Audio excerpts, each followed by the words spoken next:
नमस्कार मित्रांनो, स्वागत आहे तुमचं हिंदू पुराणमध्ये।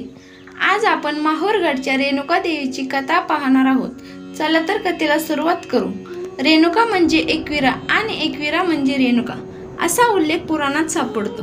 दैवत्व एक असले तरीही त्या दोन्ही देवींची नावे व स्थान वेगवेगळे आहेत आणि आता दोन्ही शक्तिस्थळ म्हणून प्रसिद्ध आहेत। दोन्ही स्थळाची एक वेगळी ओळख आहे, वेगळी प्रचिती आहे। कार्लेची आई श्री एकवीरा म्हणून तर माहूरची श्री रेणुका म्हणून प्रसिद्ध आहे। सर्वत्र देवींची विविध नावे असली तरीही शेवटी ही सर्व देवी पार्वतीचंच रूप आहे। चला आता आपण कथेला सुरुवात करूया। राजा रेणू काशीत राज्य करीत होता।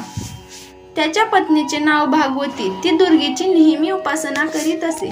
राजा राणीला बरेच वर्ष मूल नव्हतं, त्यासाठी त्यांनी पुत्र कामेष्टी यज्ञ केला। या यज्ञाचे फळ म्हणून त्याला एक मुलगी झाली। ती चैत्र शुद्ध पंचमी शुक्रवारी जन्मली।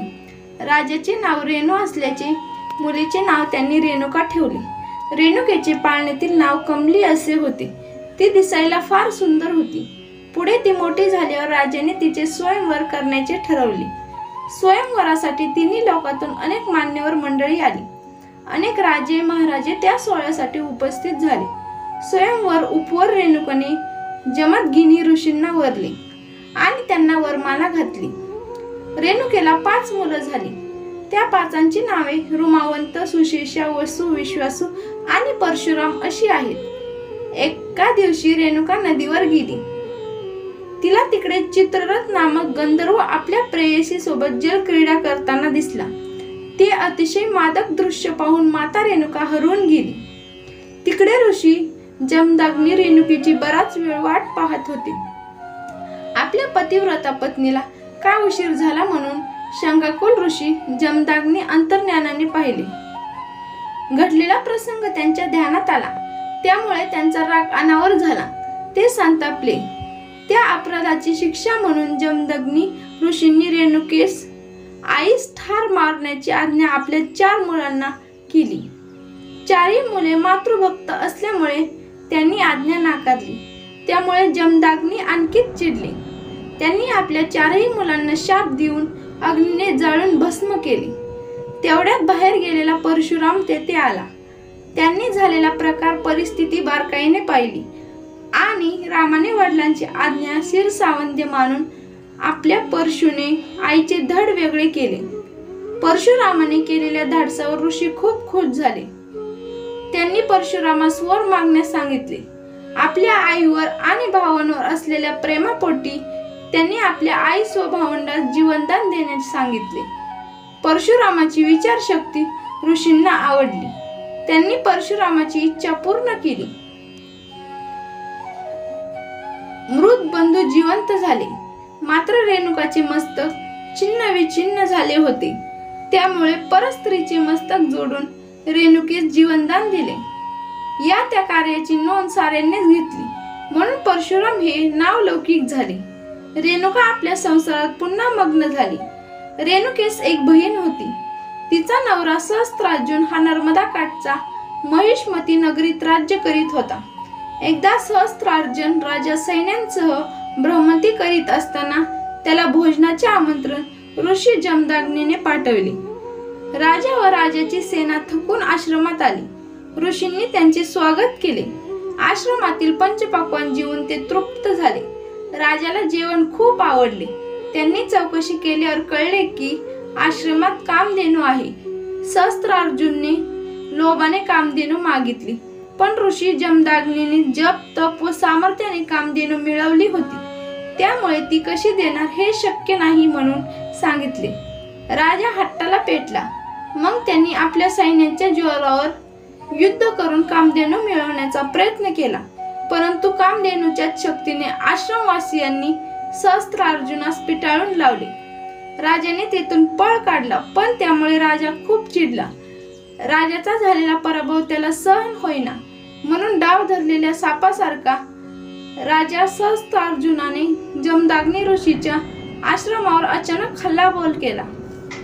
अचानक झालेल्या हल्ल्यात ऋषी जमदग्नीचा वध केला। नंतर मेहुणी रेणुकेवर 21 वार केले। त्यावेळी परशुराम तिथे नव्हता।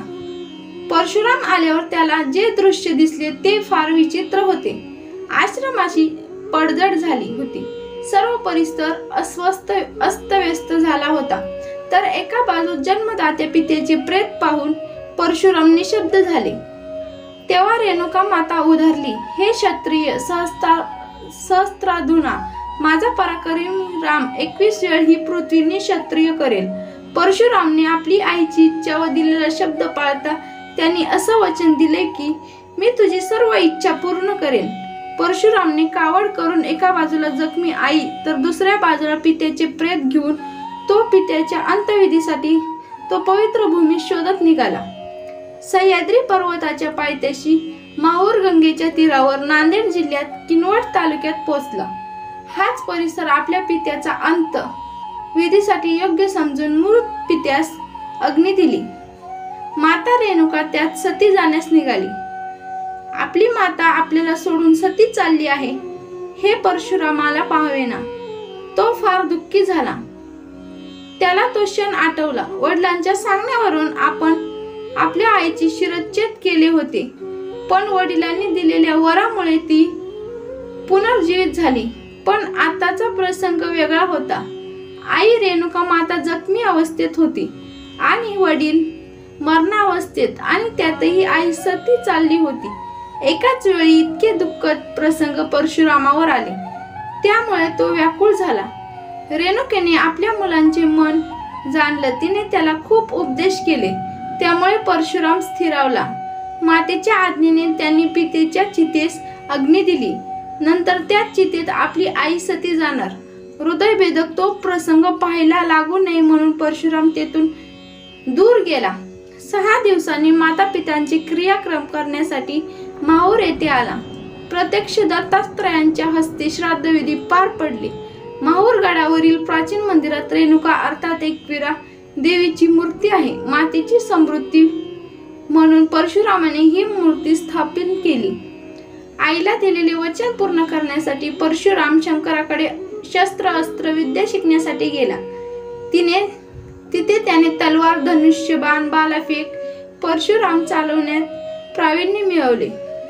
त्याने स्वबळावर सैन्य उभे केले आणि पहिले आक्रमण महिष्मती नगरीतील राजा सहस्त्रार्जुनावर केले. त्याचा नीतपात करून इतर समाजद्रोही 20 राजांना त्यांनी पराभूत केले. आपल्या परशुरामाने प्रचंड पराक्रम केले आणि खऱ्या अर्थाने रामाचा तो परशुराम झाला. याच वेळी गणपती व परशुरामाचं देखील युद्ध झालं होतं. परशुरामाला श्रीरामाची भेट झाल्यावर परशुराम संन्यासी तपस्वी झाले. परशुरामाने जिंकलेली सर्व भूमी एका यज्ञात कश्यप ऋषींना अर्पण केली व प्राचीन मार्ग कोकणात उतरला असावा. त्या घाटात 2 तांदळ आहेत, एक परशुरामाचा तर दुसरा कोकण देवीचा. माहूर येथील डोंगरावर उच्च जागी रेणुका देवीचे मंदिर आहे.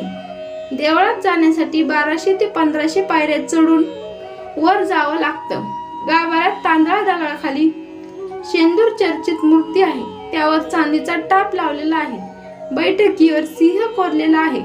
देवीचे रूप उग्र स्वरूपाचे दिसते. मंदिराच्या बाजूलाच महालक्ष्मी व तुळजाभवानी ही 2 मंदिरे आहेत. एका गौरीच्या शिखरावर श्री दत्ताचे स्थान आहे. मंदिरात दत्ताची एकमुखी मूर्ती आहे. बाजूला तीर्थ नावाचे कुंड आहे. तेथेच परशुरामने आई वडिलांना अंत्यक्रिया केली असे सांगतात. रेणुका हीच परशुरामाची आई. तिचे दुसरे नाव एकविरा. आईच्या आठवणीने उंचबलून आलेल्या मानाने परशुरामाने कडेकपारीत बाण मारला. त्या ठिकाणी एकविरा देवी प्रकट झाली अशी आख्यायिका आहे. महाभारतात रेणुकेची उत्पत्ती कमलापासून झाली असे दिले आहे. त्यावरून तिला कामली हे नाव आले असावे. तशीच रेणुका ही विदर्भ राजाची मुलगी असे काली पुराणात सांगितले आहे. मित्रांनो, तुम्हाला हा व्हिडिओ आवडला असेल तर व्हिडिओला लाईक करा, शेअर करा आणि चॅनलला नक्की सबस्क्राईब करा. धन्यवाद.